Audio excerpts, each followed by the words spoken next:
लगातार बढ़ रहा यमुना का जल स्तर बना सभी की परेशानी। प्रशासन और राजनेता स्थिति को संभालने में जुटे। एक तरफ जहां स्कूलों की छुट्टियां घोषित की गई है, तो वहीं निवासियों को भी शेल्टर होम शिफ्ट करने में जुटा प्रशासन। पलवल खादर क्षेत्र के बिगड़े हालातों को देखकर केंद्रीय राज्य मंत्री कृष्णपाल गुर्जर के प्रतिनिधि उत्कर्ष चौधरी ने लिया यमुना से सटे गांव का जायजा। बीते दिन प्रशासन द्वारा शेल्टर होम्स में शिफ्ट किए गए लोगों से की मुलाकात। इस दौरान केंद्रीय राज्य मंत्री कृष्णपाल गुर्जर के प्रतिनिधि ने कहा कि आपदा में हरियाणा और केंद्र की सरकार जनता के साथ है। इसी दौरान केंद्रीय राज्य मंत्री के प्रतिनिधि ने कहा कि आप सबके साथ इस आपदा में हम आपके साथ हैं और सरकार नागरिक सुरक्षा के लिए प्रतिबद्ध है।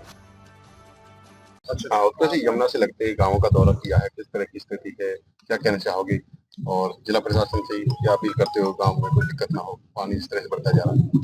देखिए, आज मैं सुबह से पलवल क्षेत्र के जमुना खेड़े के जितने गांव हैं सुबह से दौरा कर रहा हूं और जिस तरीके से कल से स्थिति थोड़ी सी बिगड़ी है, जमुना का पानी तेज हुआ है और आप देख सकते हैं कि यहाँ पर, और मैं अभी पीछे खादर में घोड़ी गांव में भी था, तो खेतों में पानी आ गया है और कई गांव जैसे समसपुर, मोमलीपुर, ये भी सारे के सारे गांव जो है डूब गए हैं।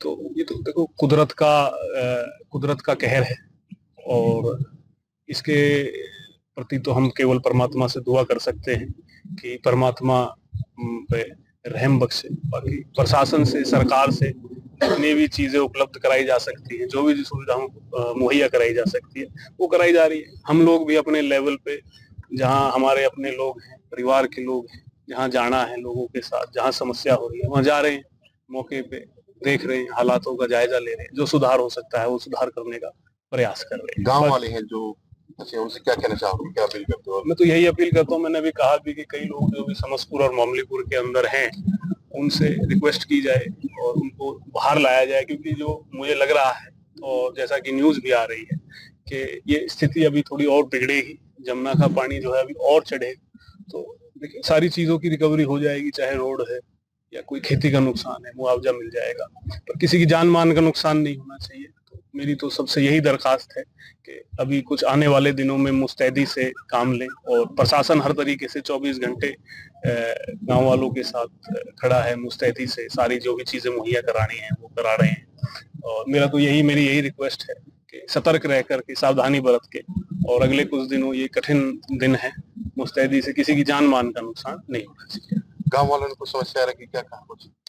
मेजर समस्या तो यही है कि जो फसल खराब हुई है, तो मुझे लगता है वो तो बाद की बात है। अभी तो हमें जो प्रकृति से अभी जो आपदा आई है उससे लड़ने का समय है, और जो कोई कल को तो जो फसल में बर्बादी हुई है वो तो सरकार ने पहले मुआवजा दिया, मुआवजा देगी, तो कोई इस तरीके की बात है नहीं। बाकी कुछ रास्ते ऐसे हैं जिन पे और काम किया जाए, उनको अभी नोट करा रहे हैं कि आगे से जो स्थिति इतनी ना बिगड़े, उन पे और काम करें।